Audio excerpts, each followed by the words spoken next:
Sou o desbravador Samuel e estou cumprindo o requisito da classe de companheiro. Uma caminhada ecológica por 1 hora perto da natureza. Estamos aqui na Mata Atlântica, na reserva do Boticário. Já oramos e vamos começar nossa caminhada.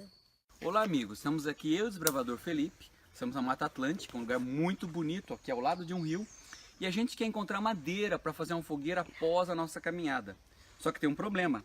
Essa época do ano, o sol não é tão forte e a madeira que caiu no chão, ela está toda molhada, porque é uma época de muita chuva.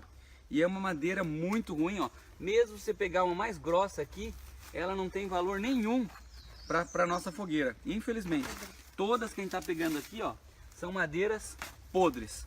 Então, a dica, não, madeira essa aqui não tem que ser usada. A dica é o seguinte, é observar as madeiras que caíram, mas ficaram presas, né? Por exemplo, me ajuda aí, Felipe. Tem uma aqui, ó. Olha aqui, aqui tem uma, né? Se a gente observar, sempre tem, ó. Tem mais uma aqui, ó, pendurada, bem onde Então, eu tô. sempre tem essas assim, ó.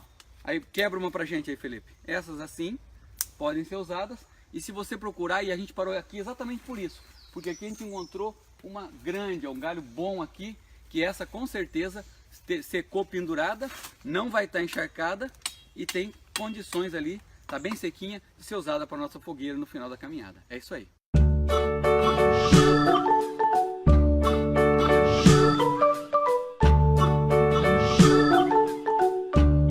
Somos os desbravadores.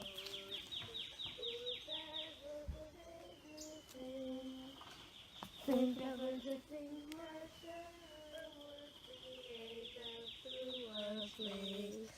Devemos anunciar as novas da salvação, que é Cristo.